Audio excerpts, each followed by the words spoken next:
আমি একজন যুবক, মোবাইলের প্রতি মারাত্মকভাবে আসক্ত, এর থেকে মুক্তির উপায় কি? এই রোগের রোগী এখন ঘরে ঘরে। এই মাহফিলের বেশিরভাগ লোকই আমরা এই রোগের রোগী। সব ডাইরেক্ট হয়ে গেছে ডায়রিয়ার রোগীর মতো। অযথা একটু পরপর মোবাইল মোবাইল ঘন্টাকে ঘন্টা আমরা স্ক্রল করে যাচ্ছি। এই স্মার্টফোনের এই রোগ থেকে অনেক যুবকরা মাস্টারবেশনে অভ্যস্ত হয়ে গেছে, জীবন শেষ করে ফেলছে।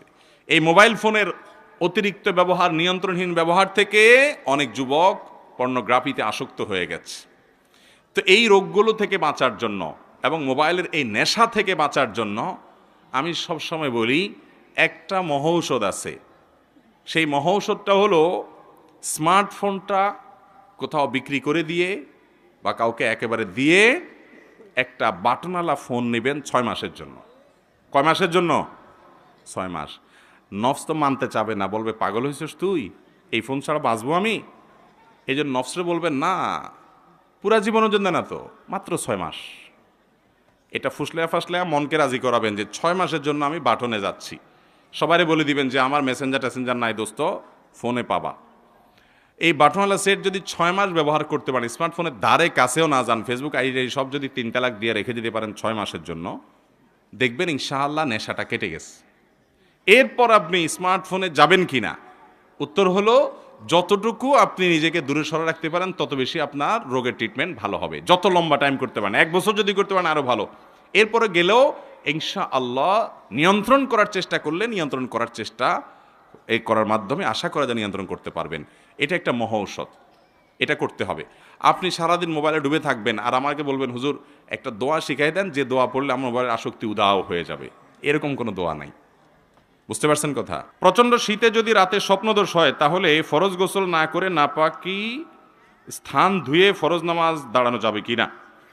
না ভাই, যদি প্রচণ্ড শীত হয় আর গোসল ফরজ হয়, তারপর আপনাকে গোসল করেই ফজরের সালাত আদায় করতে হবে।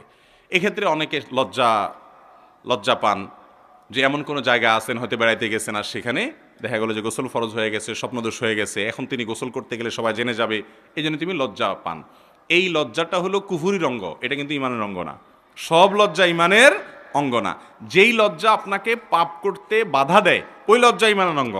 যেই লজ্জার কারণে আপনি আল্লাহর নির্দেশ পালন করতে পারেন না, নির্দেশ পালনে বাধা দেয়, ওইটা ইমানের অঙ্গ না, ওটা প্রশংসনীয় লজ্জা না, ওইটা নিন্দনীয় লজ্জা।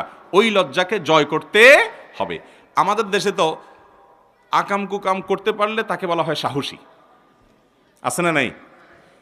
একজন মেয়ে, তিনি অশ্লীল দৃশ্যে অভিনয় করতে পারছেন, একেবারে খোলামেলা হয়ে গেছেন, বলা হয় মেয়েটা কি সাহসী। চিন্তা করছেন? সাহসের সংজ্ঞা দেখছেন?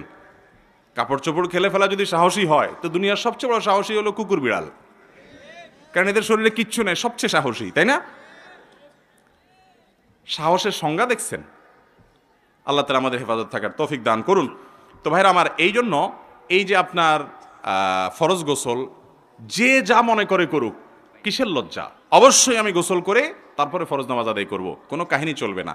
হ্যাঁ, যদি এমন কোনো জায়গা হন, আপনি ওই যে সাজেকে চলে গেছেন, সেই সাজেকে দেখা যায় বান্দরবানে, খাগড়াছড়িতে, পাহাড়ের এমন কোনো জায়গায় গেছেন যে এত গরম, এত পরিমাণ ঠান্ডা পড়ছে, যে ঠান্ডায় আপনার অবস্থা খারাপ, কনকনে ঠান্ডা শীত, এই পানিতে পড়লে বা ডুবলে বা পানিতে গোসল করলে, উজু করতে গেলে আপনি মারা যাওয়ার মতো অবস্থা, গরম করারও কোনো ব্যবস্থা নাই। তাহলে আপনি তায়াম্মুম করে নামাজ পড়বেন। কিন্তু তাই বলে বাসা বাড়িতে আবার ঠান্ডা পানি দেখে তায়াম্মুম শুরু করে দিয়েন না, কারণ এখানে পানি গরম করার ব্যবস্থা আছে। তাছাড়া পানি ব্যবহার করলে আপনার কষ্ট হবে, মরে যাবেন না। জান্নাত পাইতে চান, একটু কষ্ট করবেন না, কিভাবে হতে পারে? এজন্য সৎসাহস করতে হবে। আমার ছোট বাচ্চারা খুব রাগ করে বা জেদ করে, কি আমল করলে ভালো হবে, জানালে উপকৃত হব। আলহামদুলিল্লাহ, বিষয় তো আলোচনার মধ্যে চলে আসছে। বাচ্চারা যদি খুব বেশি রাগ করে, তাহলে সেক্ষেত্রে প্রথমত তাদেরকে গেমস, ভিডিও গেমস, মোবাইলের ডিভাইস ইত্যাদি, ট্যাব টুব ইত্যাদি এগুলো থেকে দূরে সরান। 1 নম্বর কাজ। শারীরিক ব্যায়াম হয় এরকম খেলাধুলায় তাদেরকে অভ্যস্ত করেন, এটা হলো প্রাথমিক কাজ। এটা চ্যালেঞ্জ হিসেবে নিতে হবে। অনেক মা বাবা আছে বলে না, মোবাইল না দিলে খায় না। আলহামদুলিল্লাহ, আমাকে আল্লাহ 3 বছরের একটা বাচ্চা দিছে, কই আমরা তো মোবাইল দেই না। না খাইলে না খাবে, মোবাইল দিবেন না, মরে যাবে না ইনশাল্লাহ, মরণে তো সোজা না। মা বাপরা মনে করে না, না খাইলে শেষ হয়ে যাবে, আরো 2-4 দিন না খাইলেও কিছু হবে না ইনশাল্লাহ। আপনি ওকে মোবাইল দিবেন না। এখন মুশকিল হলো ওকে মোবাইল না দিয়া তো উপায় নাই, কারণ আপনি নিজে সারাদিন ভূতের মতো মোবাইল টিপেন। আপনি সারাদিন মোবাইল টিপবেন আর ওরে বলবেন আব্বু মোবাইল টিপতে হয় না, মোবাইল দেখতে হয় না, ইউটিউবে আজেবাজ জিনিস দেখবেন, বাচ্চা আসলে আস্তে সরাই ফেলবেন। তখন ও বুঝে যে মোবাইল দেখার ভিতরে জগতের সকল কল্যাণ নিহিত আছে, আমার মা আমার বাবা আমাকে সেটা থেকে দূরে রাখার ষড়যন্ত্রে লিপ্ত আছে, বিধায় যে কোনো মূল্যে ইহা আমাকে দেখিতেই হইবে। বাচ্চাকে আপনি ওয়াজ করে নসিহত করে মানুষ করতে পারবেন না। বাচ্চারা নসিহত শুনে মানুষ হয় না, ওরা দেখে মানুষ হয়। বাচ্চারা শুনে শিখে না, তারা দেখে শিখে। ঘরে ঘরে এই রোগের রোগী আজকাল। বাচ্চারা ক্রেজি, বদমেজাজি। এই বদমেজাজ থেকে দূরে সরানোর জন্য বাসায় নিজেরা মোবাইলের নিয়ন্ত্রিত ব্যবহার করেন। সারাদিন মোবাইলের ভিতরে ডুবে থাকেন না। আপনি সারাদিন টিপবেন আর বাচ্চারা টিপতে দিবেন না, এটা হবে না, বাচ্চা মানবে না। নিজে বাঁচেন, ওকেও বাঁচান, খেলাধুলাতে অভ্যস্ত করেন। 1 নাম্বার 2, তার বদমেজাজ দূর করার জন্য সুন্নাহসম্মত আমল হিসাবে আউযু বিল্লাহি মিনাশ শাইতানির রাজিম পড়ে পড়ে তাকে ফু দেন। সে যে খাবার বা পানীয় খায়, পান করে, এগুলোতে ফু দেন 7 বার, বেজোড় সংখ্যক বার পড়েন আউযু বিল্লাহি মিনাশ শাইতানির রাজিম পড়ে ফু দিয়ে তাকে খাওয়ান। ইনশাআল্লাহ তার ভিতরে বদমেজাজের যে ভাব আছে এটা কমতে থাকবে। আল্লাহ তাআলা আমাদের বাচ্চাগুলোকে সবগুলোকে শান্ত মেজাজের এবং বুদ্ধিমান মানুষ হওয়ার তৌফিক দান করুন। হটমেজাজি বদমেজাজি বাচ্চা এখন ভরপুর, ঘরে বাইরে সব জায়গায় ভরে গেছে। ইমাম ভুল করলে মুক্তাদি কি বলে লোকমা দিবে, সুবহানাল্লাহ নাকি আল্লাহু আকবার? নবী করিম সাল্লাল্লাহু আলাইহি সাল্লাম বলেছেন আত-তাসবিহু লির-রিজাল ওয়াত-তাসফিকু লিন-নিসা। ইমাম যদি ভুল করে, পিছনে মুক্তাদি পুরুষ যদি লোকমা ধরে, ভুল ধরে, তাহলে সেক্ষেত্রে সে সুবহানাল্লাহ বলে উঠবে।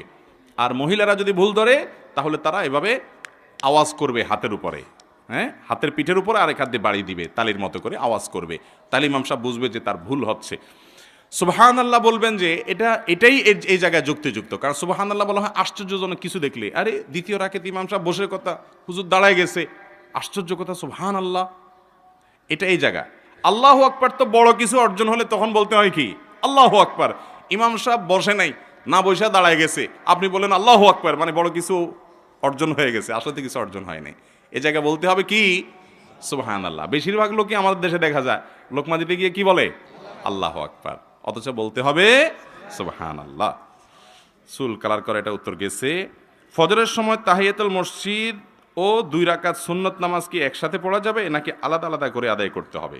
উত্তর হলো ফজরের নামাজের জন্য নবী আকরাম সাল্লাল্লাহু আলাইহি সাল্লাম ফজরের আজানের পর 2 রাকাত সুন্নত ছাড়া আর কোনো সালাত আদায় করতেন না। এজন্য আমরা যারা মসজিদে এসে, পুরুষ যারা, তারা তো সবাই মসজিদে জামাতে পড়বো, জামাতে সালাত আদায় করব, তো বাসা থেকে সুন্নত পড়লে লাস্ট টাইমে আসবেন যে জামাত শুরু হয়ে গেছে এরকম সময়। আর যদি মসজিদে আপনি আসেন আগে, তাহলে সেক্ষেত্রে মসজিদে এসে যদি আপনি সুন্নত পড়েন, তাহলে ওই সুন্নতটাই 2 নিয়তে করতে পারেন। তাহিয়াতুল মসজিদের নিয়ত করতে পারেন, সুন্নতের নিয়ত একসাথে করতে পারেন, দুইটাই আদায় হবে ইনশাআল্লাহ। তাদাখুল করতে পারেন আর কি। কথা কি বুঝাতে পারছি? কারণ মসজিদে ঢুকার পর সালাত আদায় করে বসবেন না, এটা হলো মূল নির্দেশ। অতএব ওই সালাতটা সুন্নাত সালাত, ওর মধ্যে তাহিয়াতুল মসজিদেরও নিয়ত করে ফেলবেন, দুইটাই একসাথে আদায় হয়ে যাবে।